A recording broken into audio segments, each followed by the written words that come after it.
Já perguntei pro Frei Gilson também, principalmente das pessoas mais pro lado dos evangélicos acusarem os católicos de serem idólatras, né? O que você tem para falar sobre isso, né? Eu sei que já foi muito explicado aqui, mas é legal dar tua visão sobre isso, né? Tá. Pois é, a questão da idolatria... Maria, os santos, né? Eu acredito, isso é assim, falando, né, eu acredito que é uma questão de ignorância. Eu não vou dizer que é má fé, porque se for de má fé, aí não tem o que jeito, fazer. Né? Já é de má fé. Parte do pressuposto que a ignorância ainda tem chance de ser explicada. Mas a ignorância tem jeito de ser explicada. Primeira coisa, é preciso a pessoa entender uma coisa. Atenção. A diferença de ídolo e imagem. Quando você pega o texto que eles citam muito, Êxodo, o Deuteronômio, não fará para ti imagem de nada, escultura de nada. É preciso entender o contexto do texto. Isso aqui, Vilela, é uma chave maravilhosa para a Bíblia, viu? Conhecer o contexto do texto para ele não virar pretexto. Então existe uma maneira, o contexto do texto para não virar pretexto. Muito bom isso. É, muito bom. Esse livro aqui, ó, ele é usado por Deus, mas ele é usado por quem? Pelo demônio. Quando o diabo tenta Jesus, ele cita o quê? Bíblia. Então não adianta você ficar usando Bíblia diabolicamente. O que é a palavra diabolicamente? Vem do grego diabalém. Dia é dividir, balém é lançar. Então aquele que lança para dividir. Há muitas pessoas que citam a Bíblia, tem muita gente boa intencionada, mas tem gente que cita a Bíblia para dividir. Ela não está interessada em aprender, ela quer agredir. Então qual é o contexto deste texto que não pode fazer imagem? É o povo escravo no Egito, e o Egito ele era politeísta, tinha Deus para tudo. Por isso que o povo ficou andando 40 anos no deserto, sendo que aquele caminho podia ter durado um ano e meio. Por que eles ficaram 40 anos ali? Se você ler Bíblia, você vai saber. Deus estava gerando um novo povo, porque em 40 anos muita gente morreu e muita gente nasceu, e essa geração nova entraria na terra prometida que Deus tinha prometido. Por isso Deus dá promessa, terra prometida.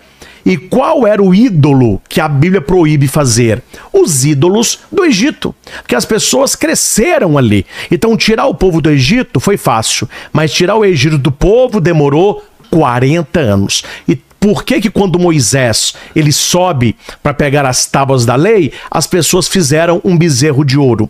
Porque as pessoas elas querem tocar. O ser humano é assim. A gente não é uma coisa negativa, mas o ser humano ele é muito da materialidade, não é? Igual você ama alguém, o que você dá? Uma rosa. A rosa não é amor, mas a pessoa ela quer a rosa. É um símbolo, né? Você dá um chocolate em forma de coração. O ser humano gosta de materialidade. Então eles fizeram o bezerro de ouro. Moisés quebra as tábuas, quebra o bezerro e fala com Deus. Olha, eles quebraram a sua aliança, mas tem paciência, o povo é de dura cerviz, etc. Então aí é um ídolo. O ídolo ele deve ser destruído. Mas a minha pergunta é, Vilela, você acha que Deus pode ter duas palavras? Como assim? Sim e não ao mesmo tempo? Ah, não. Não. Deus, ele é verdade. Se é proibido fazer imagem, por que Deus mandou fazer imagem? Então. Mas quando que Deus mandou fazer imagem, padre? Eu vou citar 2 textos apenas. No deserto, né? Os querubins no templo de Salomão, e antes disso, a serpente no deserto, com uma imagem de bronze. Falou, faça uma imagem de bronze, quem for picado, olhe para a imagem, será curado. Quando vai fazer a arca da aliança de Josué, Deus vai dizer, faça 2 querubins com as asas para o meio, eu vou aparecer no meio deles. Coloca até essa imagem da arca que tem esses anjos, uma representação. Ah, fica bonito, é bonito, né? Então, aqui é a imagem. Então, a minha pergunta é, por que Deus proíbe fazer imagem e por que Deus manda fazer imagem? Então, você está entendendo que a questão não é a imagem em si. A questão é se aquela imagem é um ídolo. O ídolo, ele deve ser destruído. O ídolo é um substituto a alguma coisa? É alguém que se coloca no lugar de Deus. Nós temos aqui, foi até boa pergunta, os pecados contra o primeiro mandamento. Está no Catecismo, no 2087. O primeiro mandamento é amarás o Senhor teu Deus de todo o coração, todo o entendimento. Aqui nós temos qual é o pecado contra o primeiro mandamento. Nós temos pecado contra a fé, contra a esperança e contra a caridade. Isso aqui é até bom. Daqui a pouco a gente pode conversar sobre isso, que é muito interessante. As pessoas não sabem. O pior pecado é contra o Espírito Santo, não é? É que não tem perdão. Que não tem perdão. Se quiser, depois eu explico qual é o pecado que é esse. Esse é muito bom. Mas um dos pecados contra o primeiro mandamento é a idolatria. O que é idolatria? Você colocar alguma coisa no lugar de Deus. A igreja, ela ensina sempre que esse foi um pecado e não pode ser cometido. Nada pode ser colocado no lugar de Deus, porque se torna um ídolo. Quando não é um ídolo, Deus mesmo mandou fazer.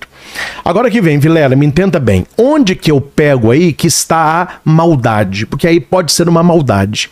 Quando a pessoa ela pega um texto do Antigo Testamento que fala sobre os deuses do Egito ou da Babilônia, daqueles povos pagãos, e eles jogam isso para o cristianismo, para as imagens dos santos. Sendo que uma coisa não está falando o texto não fala de santo. Ele está falando dos ídolos do Egito. Quando você estuda a história da igreja, nós vemos, por exemplo, antes de entrar na história da igreja, que no cântico de Jesus de Efésio vai dizer que Jesus é a imagem do Deus invisível. Cuidado com isso, porque você não pode ter imagem. Como que Jesus se tornou a face de Deus? Ele é a imagem de Deus. Quando eles perguntam, Jesus, mostra-nos o Pai. Ele vai dizer, quem me vê, vê o Pai. O que Jesus é? A Bíblia diz, ele é a imagem do Pai. O que a igreja é? A imagem de Cristo, um sacramento, um sinal sensível, né? Os 7 sacramentos da igreja, né? A Eucaristia, tirando a Eucaristia, que é presença real, os outros são imagens daquilo que a gente faz. Exemplo, a gente batiza a criança na água. A criança se torna filha de Deus. A água é um símbolo do Espírito Santo, mas a água não é o Espírito Santo. Você passa o óleo imprime caráter. Espírito Santo, catecúmeno, crisma, unção, mas eu não posso falar que aquele óleo é o Espírito Santo. Ele é um símbolo do Espírito Santo. A aliança conjugal que o marido e a mulher usam no dedo é uma imagem. Imagem de quê? Do amor conjugal. A aliança não é amor nenhum, mas é uma imagem. Quando a igreja ela começa a sua caminhada pós-pascal na tumba de São Calixto, em Roma, do século I, nós temos 2 pinturas, as mais antigas do cristianismo, que são pinturas de santos. A primeira é Jesus, o Bom Pastor, não sei se você já viu, é do século I. Ah lá a imagem da arca, né?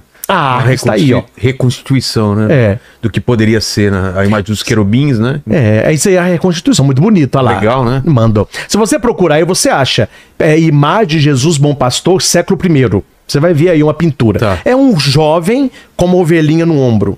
O que esta pintura é? É uma retratação de Cristo. Então veja, no século I, eles já tinham esta noção que eles podiam, numa pintura, representar Jesus sem ser idolatria. Outra pintura antiguíssima, que é também das catacumbas de São Calixto, que denota a Assunção de Nossa Senhora. É uma mulher com os braços para o alto, né, com um véu e anjos nos pés. Essa é pintura do século I, né? Tá lá no início do cristianismo. Depois vai aparecer no século III algumas pequenas imagens de Jesus Bom Pastor. Depois, quando começou a veneração dos santos, aí vieram as imagens dos santos. Agora que vem a resposta da pergunta. Qual a diferença das imagens dos santos e dos ídolos do Antigo Testamento? É o uso. A imagem de um santo é a mesma coisa de uma foto. Tanto que a igreja ensina isso, Vilela. Eu tenho um santo, Sim. Uma imagem de um santo. Ela é sagrada enquanto ela tem o uso sagrado ali, de veneração dos fiéis, a gente abençoa a imagem, etc. A igreja nunca grita assim: viva a imagem de Nossa Senhora Aparecida. Idolatria. É uma idolatria, porque você está cultuando a imagem. Quando você fala, viva Nossa Senhora Aparecida, viva São Pedro, é o santo, o herói da fé. Aquela imagem é uma representação como uma foto. Assim a foto da minha mãe. Eu tenho na minha casa uma foto que eles, nem eu que mandei fazer. Eu fui num evento, eles acharam que a minha mãe ia, fizeram um postal grande. Eu e minha mãe abraçadas, assim, de coraçãozinho. Tá lá na minha sala, não é? É uma foto, não é... É esse? Peguei 3 mais, né? Não é esse não. Não, acho que não. O outro é uma pintura, é um afresco, né? Tá. Talvez você vai achar aí. É Jesus Bom Pastor, do século I. Esse aí, olha aí. Tá vendo? Então veja aí, filha, no século I, uma das os primeiras cristãos representações já representavam o Cristo com pintura. Entendi. Porque naquela época não podia representar nada, nem de pintura e nem de imagem, por causa do Egito. Veja que no cristianismo eles já começaram com a chamada arte sacra, né? Olha. Então a imagem, ela está em qual âmbito? No culto de dulia. O que é dulia? Imitação e intercessão. Isso é bom falar isso, viu? Tem muito católico que precisa refletir um pouquinho sobre isso. O culto dos santos não é, em primeiro lugar, você ficar pedindo coisa para santo. Me dá aquilo. Pode fazer isso? Pode. Quem é amigo de Deus na terra é amigo de Deus no céu. Mas o culto primordial do santo, isso eu bato na tecla onde eu vou, é você conhecer a história do santo e imitá-lo nas virtudes. Eu sou dia 14 de agosto, eu nasci. O santo desse dia é São Maximiliano Maria Kolbe. Era um padre polonês. Ele foi um frei. Ele foi para o regime nazista. Ele que fundou a Cidade de Maria, fundou o Milite da Imaculada, não é? Até no Brasil, tá lançando um filme agora, Maximiliano Kolbe e eu. Eu sou embaixador desse filme, divulgando aí para as famílias assistirem. E ele sempre rezando, tendo aquela devoção à Nossa Senhora, e chega numa hora lá que eles vão, um fugitivo fugiu, lá do nazismo, né? E o capitão falou, nós vamos matar 10 de vocês se ele não aparecer. E ele não aparece. Então eles colocam 10 para serem fuzilados. 9 ficaram esperando a bala e um falando, eu não posso morrer, eu tenho mulher, eu tenho filho, eu não posso morrer. Quando eles apontaram o fuzil, o padre Maximiliano foi no capitão e disse assim, capitão, o capitão tirou o revólver e colocou na cara dele. Se você não falar alguma coisa relevante, é a sua última palavra. Falou, não, eu quero que o senhor me mate, eu quero trocar de lugar com ele. Aí ele falou assim, por quê? Porque, ele falou assim, ele é jovem, ele pode trabalhar muito aqui, e eu sou velho. Tá bom, pode trocar. Esse homem passou, olhou pro padre Maximiliano, pensou, porque o que eu fiz pra ele morrer no meu lugar? Imitação de Jesus, né? E o padre, ele vai para eles foram trancados numa sala para morrer de fome. Todas as outras celas, o pessoal gritava, blasfemava. Nessa cela, todo mundo rezava. Ele foi consolando um por um e foi morrendo um por um. 16 dias depois, sem comida, ele estava vivo ainda. Aí falou com o capitão, falei, ele não morre. Ele falou assim, mas nunca vi alguém que não morre. Então, aplica nele uma injeção letal. Aí, São Maximiliano entregou a vida. Tô te contando isso por quê?